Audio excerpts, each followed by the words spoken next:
дар муассисаи давлатии таълимии муштараки Русия ва Тоҷикистон оғоз гардид. бахтиёр ҳакимов баробари шунидани эълон оиди қабули ҳуҷҷатҳои хонандагон ба ин муассиса фарзанди хурдиашро барои таҳсил дар синфи якум номнавис кард. фарзандам забони русиро дӯст медорад ва бисёр бо забони русӣ суҳбат мекунад. аз ҳамин ҳисоб вай ба синфи як ҳамин мерафтагӣ буд. аз ҳамин сабаб синфи русиё медодагӣ шудем.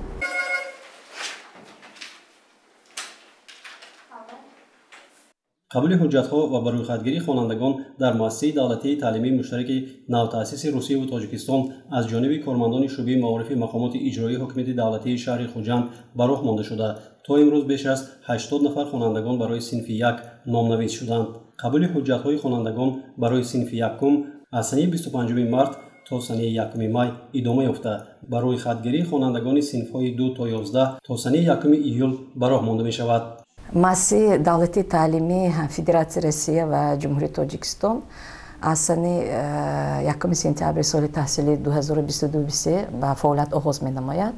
ҳамчунин аз санаи 25 март оғоз гардида хонандагоне ки ба синфи як дар ин сол таҳсил мераванд ба қайдгирӣ оғоз гардидааст аллакай. ҳамчунин ба тариқи омӯзгоронам ба кор қабул карда мешаванд. хонандагоне ки дар соли таҳсили 2022-23 ба синфи як мераванд, нусхаи шаҳодатномаи таваллуд ва бояд сурати 3 ва 4 дона ва маълумотнома аз ҷои истиқоматро бояд пешниҳод кунанд бо худи шаҳодатномаи аслиаш. ҳамчунин хонандагоне ки айни ҳол дар синфҳои аз 1 то 7 айни ҳол таҳсил намуда истодаанд дар масоили таълимӣ, онҳо низ метавонанд ба қайдгирӣ ба шӯъбаи маорифи шаҳри Хуҷанд муроҷиат намоянд. хонандагоне ки айни ҳол бояд қайд намуд ки дар синфи як таҳсил намуда истодаанд, айни ҳол ин хонандагон танҳо метавонанд маълумотнома аз муассисаи таълимӣ бо муҳри муассисаи таълимӣ ва сурати 3 ва 4 пешниҳод намоянд.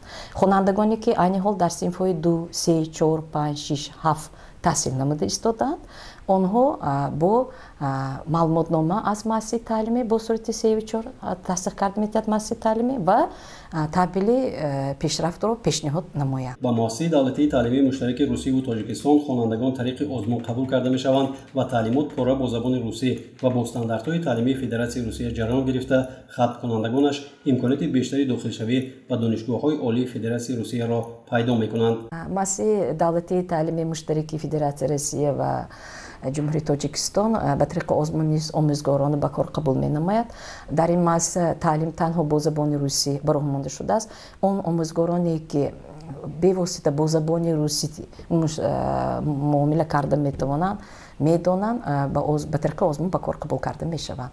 ҳуҷҷатҳои ки номгӯи ҳуҷҷатҳое ки барои қабул пешниҳод карда шудааст, номгӯяш ба тариқи ҳам васоити ахбори умма, ҳамчунин ба тариқи интернет ва ҳамчун эълон мо пешниҳод намудем. хотиррасон мекунем ки алҳол сохтмони мактаби нави муштараки Русия ва Тоҷикистон дар маҳаллии 8 шаҳри Хуҷанд ҷараён дошта, барои бунёди он ҳукумати шаҳр 2,8 гектар замин ҷудо кардааст. бинои нави муассисаи таълимӣ дар шаҳри Хуҷанд сеошона буда, дар ҳудуди он майдончаҳои футбол, волейбол, баскетбол ва дар дохили бино толори варзишии зимистона ва ҳавзи шиноварӣ сохта мешавад.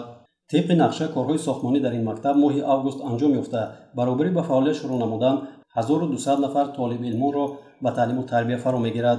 ҳукумати Русия барои бунёди 5 мактабҳои русӣ дар ҳудуди Тоҷикистон $30 миллион ҷудо кардааст ва ин муассисаҳои таълимӣ дар 5 шаҳрҳои марказии кишвар Душанбеву Хуҷанд, Бухтару Кӯлоб ва шаҳри Турсунзода сохта ба истифода дода мешаванд.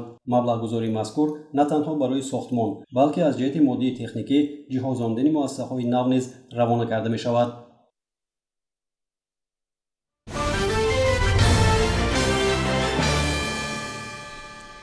дар аксар минтақаҳои нисбатан гарми Тоҷикистон кишоварзон аллакай ҳосили нахустини киштаҳояшонро ҷамъоварӣ мекунанд. ба хусус дар минтақаи бохтари вилояти Хатлон ҷамъоварии пиёз ва сабзавотҳои барвақтӣ идома дорад. дар ноҳияи Восея низ рӯзҳои наздик ҷамъоварии сабзавот шурӯъ мешавад. иттилоъ медиҳад ҳамкори мо Хоҷа Назриев. тоҷиддин Қурбонов ба ин ҳосили дастранҷи худ нигариста бо ифтихор мегӯяд ки ӯ деҳқон аст. дар натиҷаи истифодаи савараноки замин дар масоҳати зиёда аз 1 гектар ин ҳосили пиёзи коридаи ӯ мебошад. дар майдони 1 گکتار 20 سوتیق زمین پیاز کوریدیم. ایامی 20 سوتیقش برای تخمی بر وقتر خیلی مشکل دیدستن شده. ایشا برای پیاز بیخ برای برآوردن بازار. انشالله که در مدت همه 1 ماه دیگه میچینیمش. از نشنامه پیازمون به حد خوبه. تخمیش حسابی تخمی خدمون هم محلی گرفتیم. تخمی سیبیر گفته آوردیم شنوندیم بسیار از نشنامه پیازمون خوبه. مزهش قریب که رنگ پیاز توجیکی شیرینه، خیلی نه تیزه نه تلخه، بسیار مزه خوب داره. بعد عمرش هم دراز می تا ماه اکتبر نوامبر این ماه اولای مای بچینیمش تا ماه اکتبر نوامبر میسته، خیلی ویران نمیشه. با مثل این زمین در ناحیه وسه در بسیار خواجگی‌های دهقانی حاصل این سبزوات در عرفه جمع‌آوری قرار دارند و روزهای نزدیک حاصل آن به بازار برآورده میشوند. امسال موافق دونمو در ناحیه 530 هکتار کشتی پیاز گذرانده میشه. علاقه ما 100% نقشه دونمو را تامین نمودیم. از اون جمله در میدان 435 هکتار کشتی بر وقتی پیاز گذرانده بودیم در تیرمو که علاقه شما دیده استیم با بار اومده است. خیلی که دیدین پیاز تیار شده است با حاصل آماده چیندن می باشد. البته ما نقشه داریم که در روزهای نزدیکترین پیاز را جمع‌آوری کرده حاصل آن را با بازار برآوریم. همچنین کشاورزان ناحیه امسال نقشه دارند که در میدان 650 هکتار کشتی پولزی گذارانند. علاقه ما تا امروز در میدان 110 هکتار کشتی پولزی زیر پلانکاگی گذراندگیم که البته در یکی از تیز با حاصل آمدن پولزی می باشد. البته این هم باشد کمی در تامین امنیت از قواری ناحیه بازارهای داخلی ناحیه را تامین نمودن با محصولات تر تازه خواجگی داران البته یک وسیله مهمی باشد. در خواجگی دهقانی به نام شمس‌الدین که تاجری راهبریان است در حدود دهات به نام عبدی‌عوض و ناحیه وسه یکی از خواجگی‌های می باشد که در سمت استفاده زمین موفق گشته است. مساحت 11 هکتار زمین‌های این خواجگی با استحصال سبزوات روانه گردیده است. خواجگیداران غیر از پیاز در مساحت 3 هکتار غله و 1 هکتار زیادتر کشتی پولزی کوریدند. بین زمین کشتی پولزی جایهای خالیگی آن را عاقلانه استفاده کرده نخود و لوبیاگی ها کاریدند. دهقانان این خواجگی در زمین صافدلانه مهنت می نمایند. نتیجه زحمت آنها همین است که از درآمد حاصل زمین همه ساله درآمد خوب به دست می آورند. گزارش خواجه نظریف خدای نظر ظهوروف از ناحیه واسه برای برنامه اطلاعاتی نوید.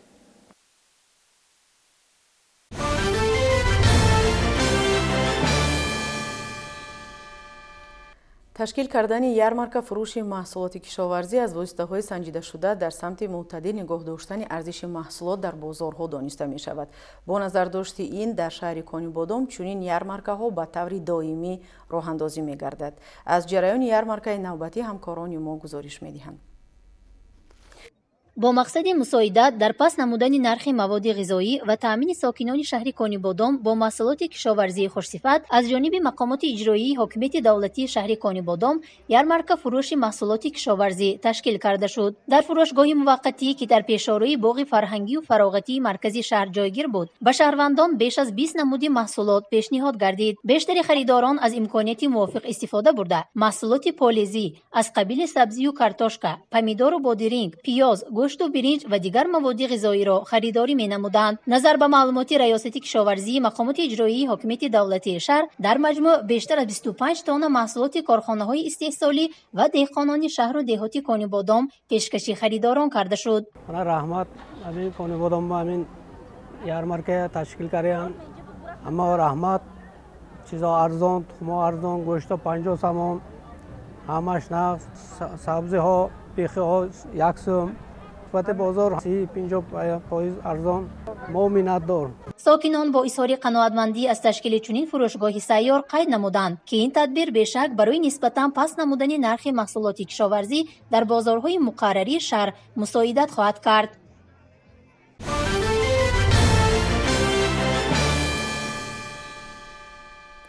иқлими ноҳияи тоҷикобод нисбатан сард аст ва ҳамасола дар фасли зимистон дар ин ноҳия барфи хеле зиёд меборад.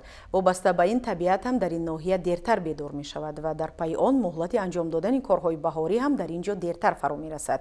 масалан акнун сокинони ноҳия тасмим гирифтанд ки маъракаи ниҳолшинонии баҳориро вусъат бахшанд.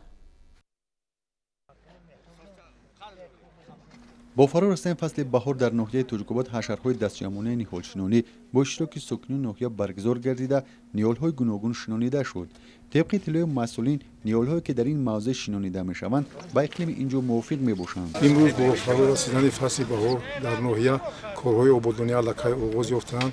طبق نقشه چورابینی‌های مقامات اجرایی حکومت دولتی ناحیه امروز در باغ فرهنگی و فراغتی مرکز ناحیه با اشتراک تمام تشکیلات و مؤسسه‌های ناحیه شناندن نیالهای آرایشی و سایه افکن آغاز گردید و علاقه امروز 1300 دانه نیالهای پرچه سایه افکن آرایشی در باغ فرهنگی و فراغتی ناحیه شنانده شدند. باوری دادیم که در آینده این موضع به یک موضع دوست داشته ساکنان ناحیه تبدیل خواهد یافت. سرجمعی ساکنان در حشرهای عمومی باعث بلند وطن دوستی و با عزم قوی دست زدن به کارهای آبادانی شهادت از آن می‌دهد که پیوسته در تلاش آنند که در این سرزمین بهشت آسا سهم ارزنده گذارند. سهم کارگران در آبادگردانی ناحیه با سزا بوده.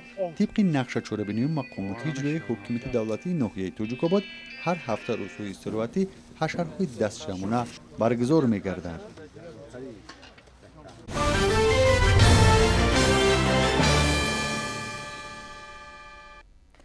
با استقبال سیومین سالگرد استقلال دولتی جمهوری تاجیکستان و با مقصد آموزش عمیق تاریخ پرافتخار خلق تاجیک در اساس دستور سپارش‌های رهبریت عالی مملکت کتاب تاجیکان علامه باباجان غفورов با تعداد نهایت زیاد انتشار شده به طور رایگان به هر یک عائله تاجیکستانی دسترس کرده شد.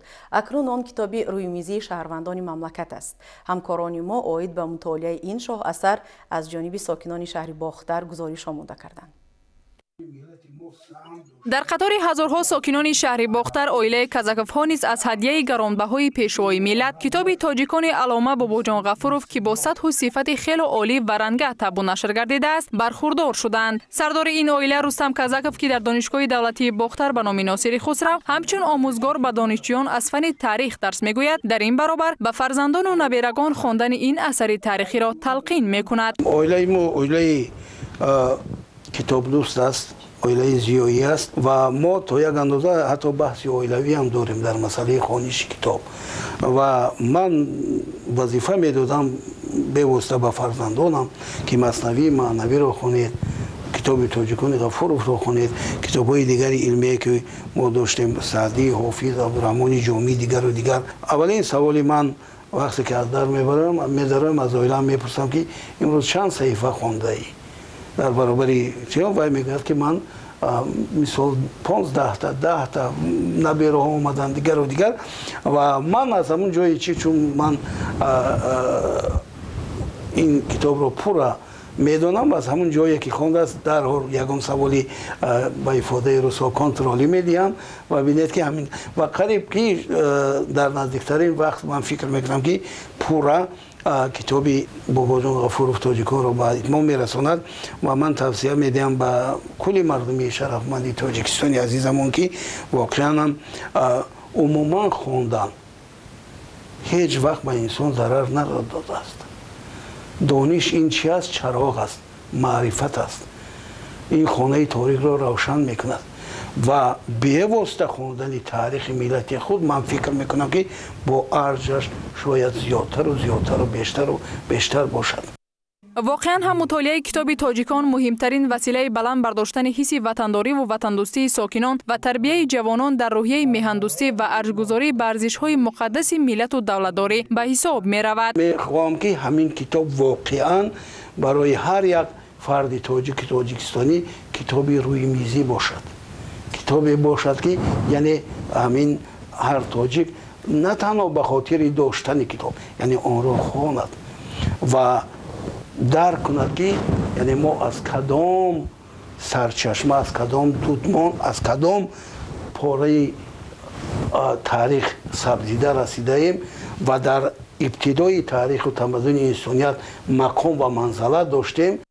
به اندیشه رستم کازاکوف کتاب تاجیکان از روزگار گذشته نیاگان برای نسل امروز حکایت کرده راه آینده را منور می‌سازد. تاریخ انسانیت گواه است که خلق تاجیک از زمان قدیم چون مردمی سازنده و بنیادکار معروف است و این عنعنه نیک و باستانی خویش را ادامه داده ایستاده است. کتاب غفورov و شخصیت غفورов همون خدمت تاریخی را کرده میتواند امروز برای ملت تاجیکی در وقتش ابو عبدالله رودکی و شاهنامه فردوسی در دوره شکل‌گیری ملت خلقیت تاجیک کرده بودند. من فکر میکنم این چیز واقعا همینطور خواهد بود. رایگان و تمام عائله مردم تاجیکستان تقسیم شدن تاجیکان باباجان غفورов این اول دو جنبه نهایت مهم داشت.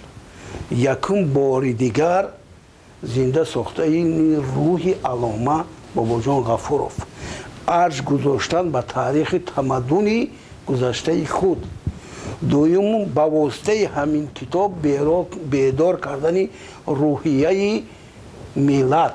در این برابر ما از چند اهالی دیگری شهر باختر نیز سوال کردیم که تا کدام اندازه امروز مردم از این دور گرانبها استفاده برده از تاریخ گذشته خود واقفند. پیش از همه مردم با همون تاریخ گذشته خود نظر می‌افکند و با اون شناس می‌شود که از کدام دودمان بود، از کجا پیدا شد، در مسیر تاریخ کدام شخصیت بزرگ این ملت رو باز هم بزرگتر کردند و سهم این خلق بزرگ در تأمین بشریت انسانی چقدر بود و اینها شناس میشوند. و بعدی مطالعه این کتاب اثر بزرگ، چون خلق تاجیک اصلا همش شاعری پرور است، صاحب فرهنگ و مدنی والا میباشد و توجه به کتابخوانی دارند، بعد مطالعه کتاب به نهایت سوالها بسیار با ما میدهند. یعنی از این معلوم میشه که مردم بیدار شد، از تاریخ گذشته بوی خود خبردار شد. گفتم به مورد است که این تحفه گران ارزش که انعکاسگر تاریخی نیاگان تاجیکان است، بهر بلند برداشتن خویشتن شناسی، تحکیم پایه‌های دولتداری، روحیه وطندوستی نسل جوان و هویت ملی هر شهروند مملکت زمینه استوار می‌گذارد. پس هر یک عائله کشور را می‌باید که چون عائله کازاکوف‌ها کتاب تاجیکان را اثر رویمیزی خویش قرار دهند تا اینکه در ضمیر فرزندان حس خودآگاهی، خودشناسی ملی بیدار شود.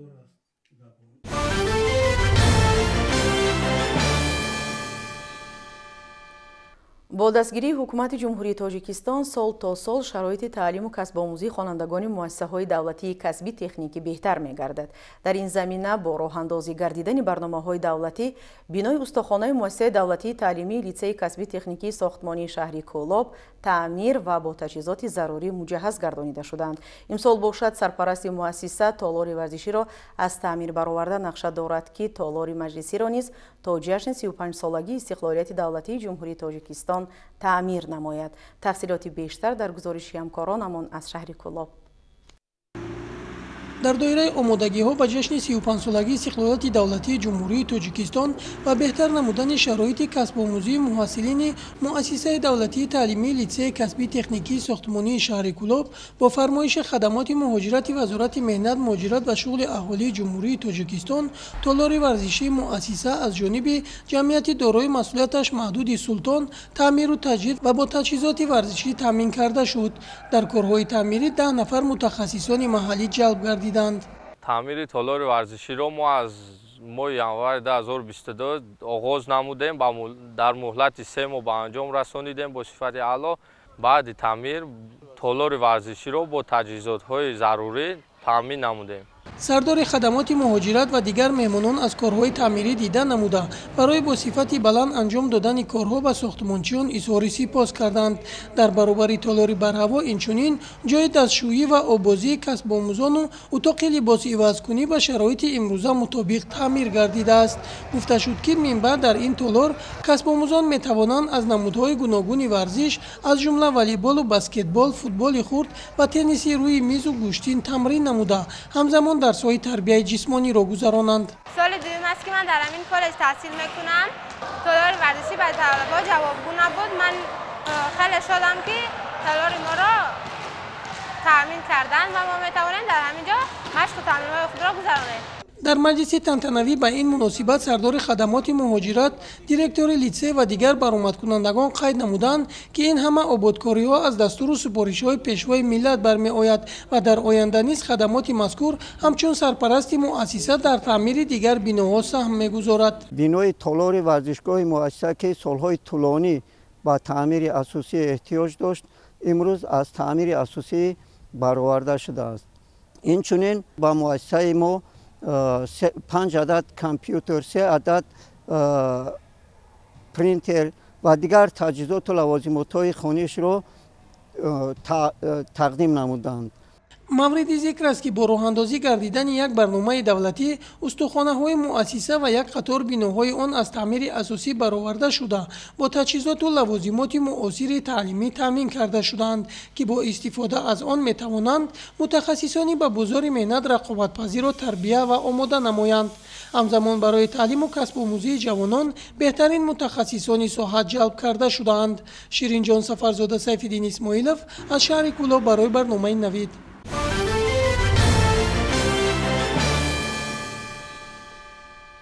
пас аз маҳдудиятҳои шадиди чанд вақти охир вазъи эпидемиологӣ дар шаҳри Шанхай ҷумҳурии мардумии Чин ба ифоқа меояд.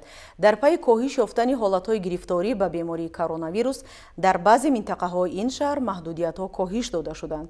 шарҳи чанд хабари муҳими хориҷии кишварро дар саҳифаи навбатии барномаи мо тамошо кунед.